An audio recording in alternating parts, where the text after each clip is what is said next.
When I was a little girl growing up in rural Oregon, I thought the entire world was made up of acres and acres of green grass.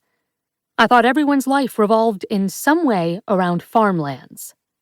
I would sometimes hear the distant sirens on the interstate, and it felt like a piece of a parallel universe was breaking into my sanctuary. I couldn't imagine that anything bad would ever happen to us. Then, the fire happened.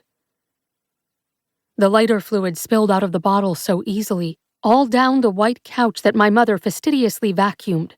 It splashed against the coffee table and the wall, and I stopped, stunned, as the flame appeared almost like magic. It caught everything, swallowing it whole like a monster from a dream.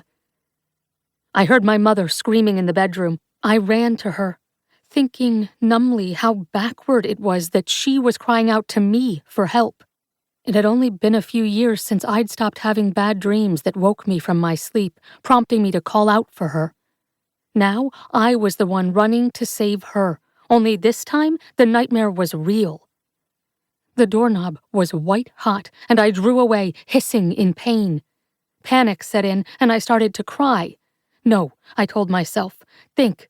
In school, they made us do weekly fire drills. We assembled into a line and tried not to giggle and whisper too loudly, excited as we were to escape class for a few minutes. But it wasn't something that could really happen, I'd thought. I balled my nightshirt up and used it like an oven mitt to turn the knob. The door opened, but the air was pulled from my lungs, and I reared back. The smoke was thick and black, and I couldn't see anything. It roared louder than the screams, everything blurring into one big sound. I was 12, and I remember stumbling out of the first-floor window. I found myself beneath the same clear, starry sky that had been looking over me all my life. Only now, the silence was punctuated by sirens. They weren't trilling on some faraway interstate, but racing toward my little ranch house. My older brother found me, both of us standing in the darkness beyond the glow of the flickering lights.